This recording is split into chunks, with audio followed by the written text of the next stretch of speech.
கதாநாயகத்துமணி கௌரவ சபாநாயகர் அவர்களே, நேற்றைய தினம் 2026ஆம் ஆண்டு 5ஆம் மாதம் 25ஆம் தேதி இந்த உயரிய சபையில் மாலை 3:30 மணியளவில் எனது உரையின் பின்னர் கௌரவ பாராளுமன்ற உறுப்பினர் கஜேந்திரகுமார் பொன்னம்பலம் அவர்கள் உரையாற்றி முடித்துவிட்டு அதன் பின்னர் இந்த கதிரைகளில் அமர்ந்திருந்தவாறு மிக கேவலமான வார்த்தைகளால் என்னை நோக்கி மிக அசிங்கமாக வார்த்தை பிரயோகம் செய்திருந்தார்.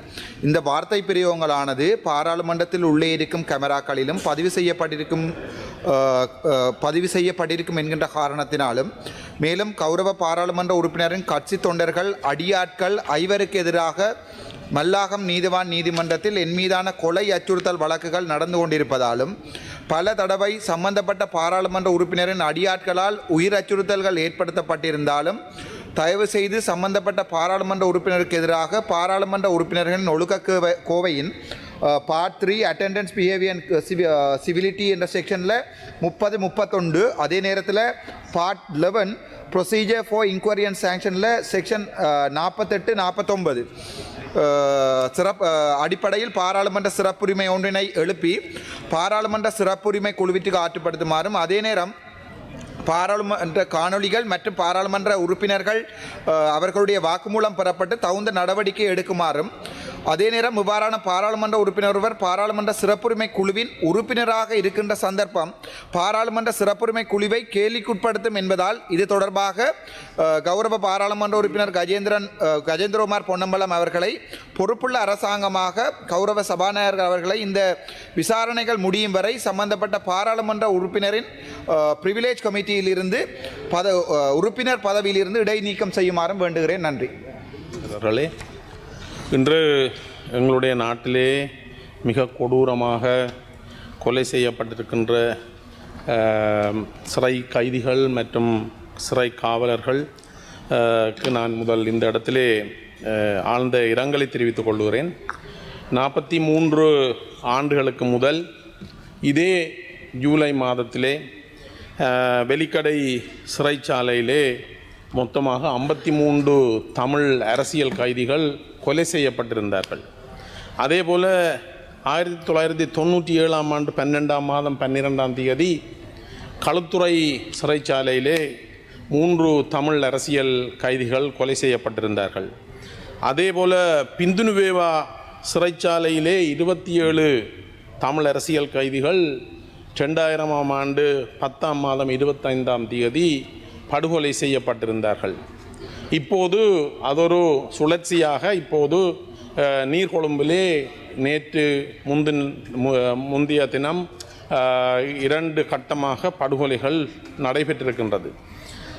இப்போது இங்கே இந்த படுகொலைகள் தொடர்பாக பேசுகின்றவர்கள், இதுக்கு யார் பொறுப்பு சொல்ல வேண்டும் என்று சொல்லுகின்றவர்கள், இந்த 43 வருடங்களுக்கு முதல் நடைபெற்ற படுகொலை தொடர்பாக இன்று வரை எந்த விதமான ஒரு பதிலையும் சொல்லவில்லை. யார் கொலை செய்தார்கள், என்ன காரணத்துக்காக கொலை செய்தார்கள், இந்த கொலைக்கு காரணமானவர்கள் யார், அவர்கள் கண்டுபிடித்தார்களா அல்லது அவர்கள் குற்றம் சாட்டப்பட்டு தண்டனை வழங்கப்பட்டதா அல்லது மீள நிகழாமை உறுதிப்படுத்தப்பட்டதா என்ற கேள்விகள் எல்லாம் இன்றைக்கு எங்கள் மத்தியில் எழுகின்றது. அவ்வாறு அவர்கள் கடந்த 3 கட்டமாக நான் சொல்லிய இந்த தமிழ் அரசியல் கைதிகள் படுகொலை செய்யப்பட்ட போது நடவடிக்கை எடுக்காதவர்கள் இப்போது நடவடிக்கை எடுக்க சொல்லி கோருகிறார்கள். அது நல்ல விஷயம். இப்போதாவது நடவடிக்கை எடுத்து எதிர்காலத்திலே சிறை கைதிகள் படுகொலை செய்யப்படாமல் இருப்பதை இந்த அரசாங்கம் உறுதிப்படுத்த வேண்டும். இப்போது பார்த்தால் எனக்கு வந்த இரத்தம் உனக்கு வந்த தக்காளி சட்னி என்று சொல்கிற மாதிரி ஒரு கதையைத்தான் இப்போது இங்கு பேசுபவர்கள் சொல்லிக் கொண்டிருக்கின்றார்கள். நன்றி உறுப்பினர் அவர்களே. இன்றைக்கு மிகவும் ஒரு கவலைக்கிடமான ஒரு துன்பியல் சம்பவம் இடம்பெற்று முடிந்து அது தொடர்பாக இன்று இந்த பாராளுமன்றத்தில் விவாதிக்கப்பட்டு வருகின்றது. அந்த விவாதம்தான் இந்த நீர்கொழும்பு சிறைச்சாலையில் இடம்பெற்ற படுகொலை அல்லது கலவரம்.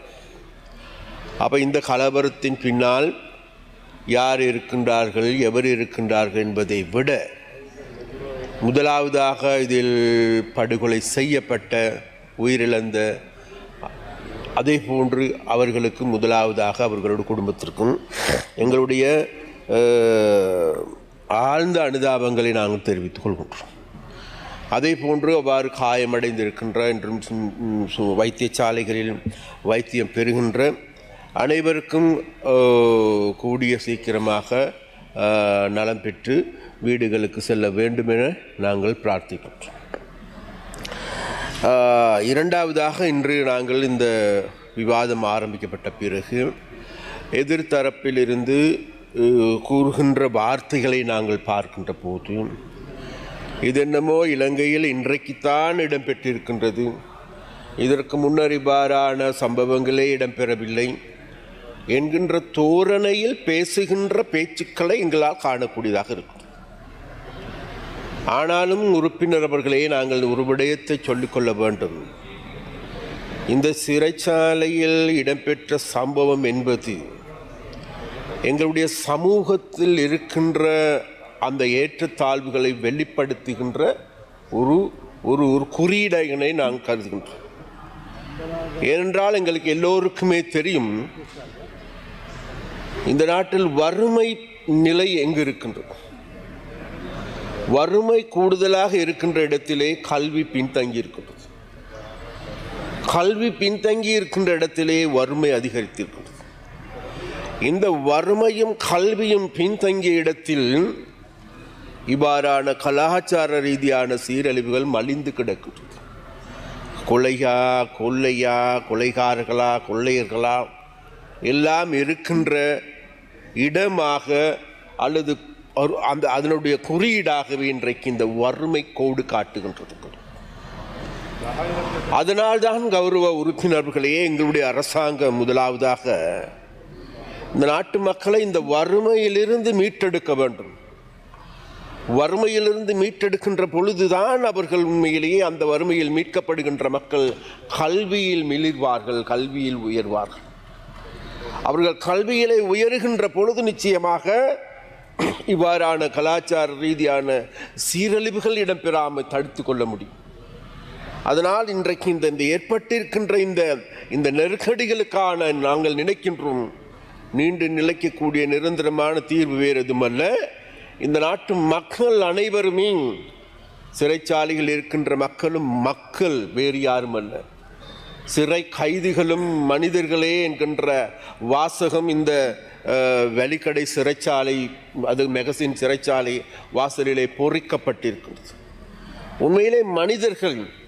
அப்போ இந்த மனிதர்களாக இருக்கின்றவர்கள் ஏன் இந்த நிலைக்கு தள்ளப்பட்டார்கள் என்பதற்கு உங்களுக்கு எல்லோருக்குமே தெரியும் நினைக்கின்றேன். கடந்த 2 நாட்களாக நேற்றிலிருந்து இந்த சிறைச்சாலை படுகொலை சம்பவம் இடம்பெற்ற பிறகு அவ்விடத்தில் இருந்து ஒரு அழுது புலம்புகின்ற ஒரு தாயினுடைய குரலை கேட்கக்கூடியதாக இருக்கிறது.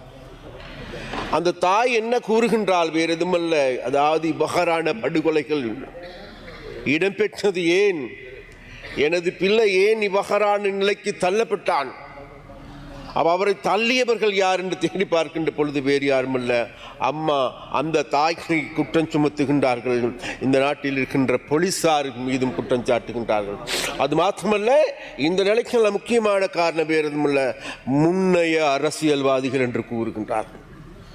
அப்படியானால் கௌரவ உறுப்பினர்களே, இந்த எங்களுடைய இளைஞர்களை கொலைகாரர்களாக அலை போதைப் பொருள் வியாபாரிகளாக மாற்றிய பாவித்தனமான அரசியலை முன்னெடுத்தவர்கள் யார் என்கின்ற கேள்வியை இன்றைக்கு தொத்தி நிற்கின்றது. அதனால் கடந்த வரலாறு முழுவதுமே எங்கள் அனைவருக்குமே தெரியும், இந்த நாட்டில் விசேடமாக அரசியல் ரீதியான கலாச்சாரத்தில் மாற்றம் ஏற்பட்டது. அந்த மாற்றத்தினுடைய விளைவுதான் வேறு எதுவுமல்ல, எங்கள் எல்லோருக்குமே தெரியும், 1977ஆம் ஆண்டு ஏற்பட்ட இந்த நாட்டில் இருந்த அரசியல் ரீதியான கலாச்சார ரீதியான மாற்றம். அப்போ அந்த மாற்றங்கள் ஊடாக இதனால் அது வரைக்கும் நாங்கள் கட்டி காத்து கொண்டிருந்த, ஓரளவாவது கட்டி காத்து கொண்டிருந்த அந்த அரசியல் ரீதியான நிலைமைகள் இன்றைக்கு மேலும் கோடிட்டு காட்டுகின்ற ஒரு சம்பவமாக ஏற்பட்டிருக்கிறது. அப்போ இந்த சம்பவம் தொடர்பாக நாங்கள் மீண்டும் திரும்பி பார்க்கின்ற பொழுது எங்களுடைய அரசாங்கம் என்பது மேலேயே நாங்கள் பார்க்கின்றோம் வேறு எதுவுமல்ல, இன்றைக்கு ஒவ்வொரு சிறையிலும் இருக்கின்ற அந்த சிறை கைதிகள், ஒவ்வொரு கிராமங்களில் இருக்கின்ற போதைப் பொருள் வியாபாரிகள் யார் எவர் எதனால் அவர் செல்லப்பட்டார் என்றால் வேறு எதுமல்ல, அவர்களுடைய வறுமையே பிரதானமான காரணம். அதனால் இந்த வறுமையில் இருந்து அந்த மக்களை மீட்டெடுக்கின்ற போது தான் நிச்சயமாக இந்த போதைப் பொருள் எங்களுடைய சமூகத்தை மீட்க முடியும். அந்த சமூகத்தை மீட்கின்ற வேலையை நாங்கள் இன்றைக்கு முன்னெடுத்து வருகின்றோம். அதன் காரணமாகத்தான் இந்த போதைப் பொருளுக்கு எதிராக இன்றைக்கு முழு நாடும் ஒன்றாக என்றும் தலைப்பின் கீழ் எங்களுடைய ஜனாதிபதியால் உருவாக்கப்பட்டிருக்கின்ற வேலை திட்டம், அந்த வேலை திட்டத்தின் ஊடாக இன்றைக்கு நாடு முழுவதும் ஒரு சிலர் கூறுகின்றார்கள், முன்னர் எதிர்க்கட்சியில் இருந்த ஒரு சிலர் குறிப்பிட்டார்கள், அதாவது இந்த 1.5 வருடங்கள் தான் போதைப் பொருள் அதிகரித்திருக்கின்றதாம் என்று கூறுகின்றார். இல்லை கௌரவ உறுப்பினர்களே, யாழ்ப்பாணம் என்பது உண்மையிலே உங்களுக்கு எல்லோருக்குமே தெரியும், ஒரு காலத்தில் கலாச்சார ரீதியாக பண்பாடு ரீதியாக கொடி கட்டி பறந்த இடம். அப்போ அந்த இடம் என்பது கடந்த காலங்களில் இந்த நாட்டில் ஏற்பட்ட இந்த அரசியல் பொருளாதார சூழ்நிலையின் காரணமாக இன்றைக்கு கூடுதலாக போதைப் பொருள் நிரம்பி வழிகின்றது. நாங்கள் தேர்தலுக்கு முன்னர் அந்த ஒரு சில பிரதேசங்களுக்கு சென்று அங்கு இருக்கின்ற மக்களை சந்திக்க போது அந்த மக்கள் எங்களிடம் குறிப்பிட்டார்கள், ஐயா முடியுமாக இருந்தால் எங்களுடைய பிரதேசத்தில் இருக்கின்ற இந்த போதைப் பொருள் வியாபாரிகளிடம் இருந்து எங்களுடைய பிள்ளைகளை பாதுகாத்து தாருங்கள் என்று கேட்டார்கள். ஆனால் இன்று அதே தாய்மார்கள் அந்த பிரதேசத்தில் இருக்கின்ற மக்கள் இன்றைக்கு கூறுகின்றார்கள், ஐயா நாங்கள் இன்றைக்குத்தான் நிம்மதி பெருமூச்சு விடுகின்றோம், இன்னமும் தீர்க்கப்பட வேண்டி இருக்கின்றது, இன்னமும் நிறுத்தப்பட வேண்டி இருக்கின்றது, இருந்த போதிலும் கூட நிம்மதி பெருமூச்சு விடுகின்ற சூழலை உங்களுடைய அரசாங்கம் ஏற்படுத்தியிருக்கின்றது. அதை மேலும் வலுவூட்ட வேண்டிய தேவை இருக்கின்றது, மேலும் வலுப்படுத்த வேண்டிய தேவை இருக்கின்றது.